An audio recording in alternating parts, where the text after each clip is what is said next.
Am I the a-hole for telling my friend that he got exactly what he wanted and he needs to stop being selfish?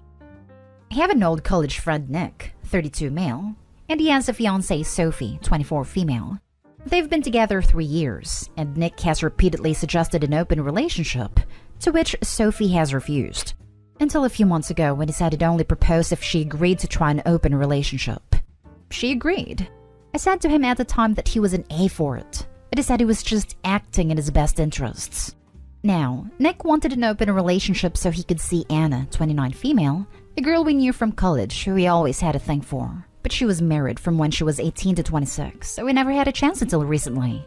He hasn't had a chance to see her yet because she had been living with her sick mom, and they can't afford to rent a hotel room. Now, the issue is that Nick showed up at my house last weekend with a suitcase, absolutely livid, and asked to crash on my couch. He said Sophie had gone out to dinner and slept with a male model, and that she was cheating because he hadn't had a chance to see Anna yet, and it wasn't fair for her to see someone so much hotter than Anna. Not that Anna isn't attractive. I basically laughed at him and told him this is exactly what was going to happen, and that it was being selfish expecting Sophie not to see anyone or to see people less attractive than her, as she's very attractive, and I don't know why she's with Nick, to be honest. He went off on me for not being supportive and stormed out. It is trying to turn our friend group against me for not supporting him. I've taken a few days to think about it, but I still can't decide. Am I the a-hole? Now for the top comments. Well, if it isn't the consequences of his own actions. Not an a-hole. He asked for it. He got it. Looks like someone fooled around and found out. This is literally the way this goes 90% of the time. I've even experienced a friend in this situation. The a-hole partner wants to cheat with permission and overinflates their chances of being able to in their head. They wear the partner down until they agree, and surprise, surprise, it's the unwilling partner that goes out and gets them some. Not the a-hole. It sounds like a super crappy friend. Not the a-hole.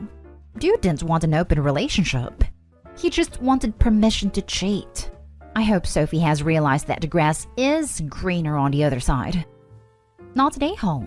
He doesn't want an open relationship. He wants to date whoever he wants without any repercussions while his girlfriend has to be 100% loyal to him. He said he was just acting in his best interests. Translation? I only care about myself, so everything I do is justified if it benefits me. Rolls eyes at Nick. Not the a-hole. He needs no sympathy. He had a woman in mind when he asked and requested an open relationship, so he could keep Sophie as backup if this thing with Anna didn't work out. He probably thought Sophie wasn't hot enough to get someone, or thought Sophie would be so in love with him she wouldn't take advantage of what is frankly his demand. Oh man, I hope that he ends up without Sophie or Anna. I think you should lay it out to your friends group the scam he was perpetrating on the women in his life, and how whiny he was when the scam blew up in his face. Next story is titled, Am I the a-hole for asking him how old he is? I'm writing this at work right now because it just happened. I was pushing a cart full of stock down the aisle when this guy stops me. His exact words were, "Hey, I noticed you because you're really pretty. Would you maybe want to grab dinner or something sometime?" Now for some context, I am 21 as of this year, and this dude that stopped me to ask me out looked like he could be absolutely no younger than 37 or 38. I'm sorry if this offends you, but in my eyes, this is a little bit creepy. I was honestly shocked because I thought this guy was just gonna ask me for directions or help or something. And in my shock, all I could think to do was look at this guy and ask him, "How old are you?" disbelievingly right to his face. His only response to me was, "Well, you don't have to be a witch about it." And then he walked away. So now I'm just here at my podium wondering whether or not I was actually a witch about it. I wasn't trying to be rude, but I was just genuinely kind of shocked. I accept whatever judgment you see fit past Reddit. I just want a little clarity. Oh, hell no. You are not the a-hole. Good for you to ask that question and put him on the spot. Well done. Absolutely not the a-hole. OP, first of all, you weren't being an a-hole. And second, if there's ever a time to be an a-hole, it's when someone's being creepy like this. Was it gracious? No. But hey, guess what? You don't have to be gracious to men 15 plus years older than you who are hitting on you at work. Dude wants to shoot a shot at some random much younger woman in her workplace. He can develop a thick enough skin to deal with all the possible responses, including this one. Guys, don't steamroll in and ask a retail worker to go out with you while they're on a job. They're at work. They're stuck there. They're a captive audience who will get in trouble if they piss you off. A really crappy dynamic to be hitting on people, especially when they're much younger than you.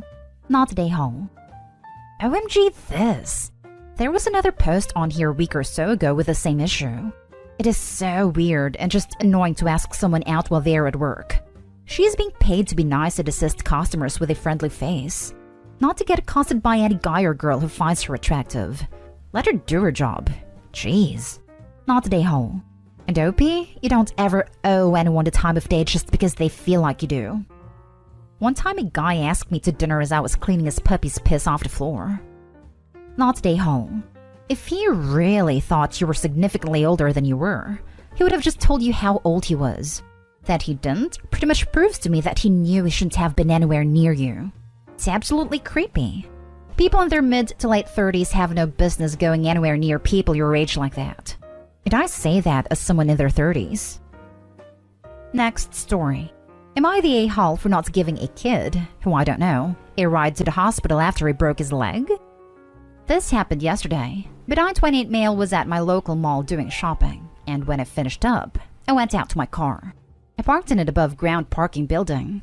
When I got to my car, I noted there was a bunch of kids. I'd say 14 to 16. Rough guess since I didn't bother asking. They were skateboarding. Just doing what kids do, really. Then suddenly, I heard a blood-curdling scream, and I look over and I see a kid on the ground holding his leg. So I walk over to see if everything was okay. To say the least, everything was not okay. The kid broke his leg in a bad way. Not sure how, as I wasn't really paying that many attention. But was for sure broken.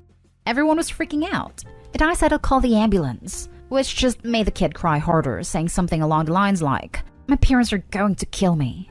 His friends were saying I should just give him a ride to the hospital as it was only 3 blocks away. I thought for a moment, but opted to still call for an ambulance. I called the ambulance. They showed up like 5 minutes later. The whole time, everyone was trying to convince me to just drive him, and I stayed firm of, nope, not gonna happen. The ambulance is on the way. After the kid was put into the ambulance, and I gave my statement to the police, police show up to calls with ambulances to make sure they have all the needed info. The kids were all still complaining that I could have just given him a ride to the hospital instead of making his parents go into debt. Man, I think they watch too much American TV because we're in Canada. No one goes into debt for an ambulance ride here. Last time I had to get an ambulance to the hospital, it costed me like $50. Thank you, Canadian healthcare. Anyways, later when I came home, I was telling my girlfriend about what went down, and she called me an a-hole too, because you should have just done the right thing. The kid was hurt, and you have a car. And I said back, and ambulances are a thing. And I'm a total stranger to this kid and like, what would have happened if the kid somehow got more hurt while in my car? Not trying to catch a case. Wanted some outside perspective. Am I the a-hole for not giving the kid a ride to the hospital? Not the a-hole.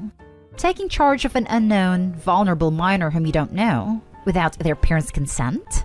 Nope, nope, nope. You did the right thing.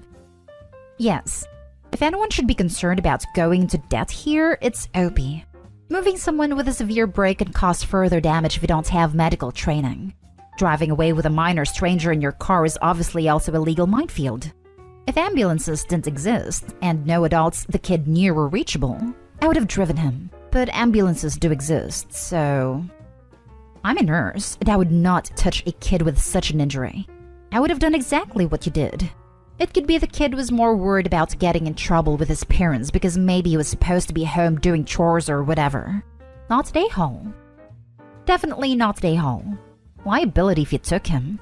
You made a smart move. That's what I was thinking. Like, the kid could have been hurt even more, and no way do I want to deal with all that. Legally in the US, and likely similar in Canada, it would work like this. You would likely be protected by Good Samaritan laws by acting as a rescuer. But if you put that kid in your car and then get in an accident by, let's say, in the intensity of the moment, and checking on the kid in your rearview mirror you run a red? Boom! Now you've potentially incurred liability. It just isn't worth the risk. You assessed the situation and called the services that were designed to handle this. And that too is a universal healthcare jurisdiction. There was nothing a-holish about your response. I'd be kinda annoyed at your girlfriend. Not a-hole. Visibly broken leg? Ain't no way I'm moving anyone in that state. You likely would have caused more damage. Even just thinking about what the leg looked like sends shivers down my spine. Like, no blood or anything, but it was for sure broken. Just bent like the other way. Now for the next story. Am I the a-hole for not paying for a hotel room? My friends and I want to spend a week at a resort near the beach. My friend and her boyfriend are bringing his buddy and I'm going alone. The plan was my friend and I share a hotel room, and her boyfriend and her work buddy share another. We drove here 7 hours, and the buddy was flirting with me, and I realized my friend and boyfriend was trying to get us together. I was not into it. He smokes and smelled fish. We got to the hotel and my friend and boyfriend came to me and asked if we could swap rooms so they could stay together. I was not happy since it means I would have to stay with a buddy whom I didn't know at all. He was okay with it, but I wasn't, and asked the front desk if they had an extra room. They did, and it was expensive, but I didn't want to stay with a man I didn't know anything about. The week was okay, but Buddy was ignoring me the whole time, probably because of the hotel room stuff. We got back, and then he sent me a text saying I had to pay half his hotel room because he was under the impression he only had to pay half. I told him no, he got the whole hotel room, and so he should have to pay for the whole hotel room. My friend called me to ask me to pay because Buddy doesn't have a job and can't afford it. I felt betrayed since it was her and her boyfriend who changed plans and tried to put me in a room with a guy who I didn't know. We argued and she hung up pissed. Now for the comments. Not today home. He was under the impression he only had to pay half. So were you. Opie's friend and her boyfriend should be paying for an extra room. What appalling behavior on their part. Who does this? Like seriously, friends set up friends on blind dates all the time. But hatching an idiotic plan to try and force her to share a room with her, in their mind, date, for an entire week? They caused this mess. You're right, they should pay for it. And Opie needs new friends. Not today home. This is insane. Your friend is legit awful and the guy's gross and creepy. It's not okay to try to force someone to sleep in the same room as a stranger because you think they should have action. Gross, gross, gross. Consent anyone? Super proud of you for getting your own room. And don't enable this guy by giving him any money whatsoever. Not stay home. The whole situation was gross. They changed the terms, not you. Stand your ground. Sounds like your friend and her boyfriend need to cover his half of the room. Last story. Am I the a-hole for telling my husband we can only help support his artist sister if she gets a real job? My husband, 39 male, and I, 37 female, have been married for 8 years and have 2 kids. He and his sister-in-law, 31 female, have always been close despite the age difference. There's also a brother in between who isn't relevant to this post. Sister-in-law is an artist who has been working full-time on her art since graduating from school several years ago. I respect art and believe it can absolutely be someone's full-time job, but the fact is that she's never made any money off of her art aside from selling the occasional piece to a family friend. I don't want to pass judgment on her art because I'm no expert. Stamp person here. But she's been trying to make it for years and years at this point and hasn't gained any traction. And I don't think she's going to start making money off it anytime soon. Still, she considers her art her career, and my husband is supportive and proud of her. We even own multiple pieces of hers. Her parents were fully supporting her financially until a couple years ago when she moved in with her boyfriend, who took over. She and a boyfriend broke up earlier this year, and she moved into a nice apartment funded by her parents. Unfortunately, my in-laws recently passed away suddenly and unexpectedly. It was devastating. What they left behind will support sister-in-law for a while, but not forever, and not at the standard of living she's accustomed to, which includes having to move out of her current apartment. And now husband told me he wanted to give her money every month so that she can keep working full-time on her art and maintain her standard of living. We both fortunately have high-paying jobs and a lot already saved for our kids, so we could easily afford it. However, I don't like the idea of supporting a non-disabled adult forever who could make her own living but chooses not to. I'm okay with helping her out temporarily while she starts working and figures out how to make her own living, but not forever. I don't care if she starts out at minimum wage. She just has to be doing something that will make money and start her path to independence. I did slip up and call it a real job to my husband, and now she and husband are both telling me I'm an a-hole. Because if she has to work full-time, She won't have time anymore for her art. That being an artist is a real job already. He says I don't understand the sibling bond since I'm an only child. His other brother agrees with me and says it would be about time sister-in-law got out into the real world. Am I the a-hole? Edit. Sister-in-law has submitted to work to many galleries, / tried to sell her art online via social media / etc. She's tried to sell to a larger audience than family friends / family members, but hasn't gotten any bites. So her not selling her work widely isn't for lack of trying, unfortunately. I'm not sure if it's because she's not great at promotion, or because the market just doesn't want what she's selling. NTA, NTA, NTA. I am an artist, but I am working to sustain my art career on the side until it can become my full-time job. Current job is slightly related to art though. No capable adult should expect to piggyback on other people's work for the rest of their lives. That is really disgusting. Your husband is slightly a-holish. Just because I get wanting to help out immediate family, especially since you guys are well off, but your sister-in-law is a massive a-hole. She needs to spend a bit of time in a less affluent part of the world and become a fully formed adult in my opinion. Yep, if it doesn't pay the bills, it's a hobby, not a job. There is no reason why sister-in-law can't continue working on her art with hopes of one day making it, while working a paying job to support herself. Many people who are trying to become actors, writers, and artists do because they didn't have wealthy parents and still needed to eat. Not the a-hole OP. Tell your husband by real job, you meant paying job. If we could all stop working to pursue our passions, everybody would and would all starve.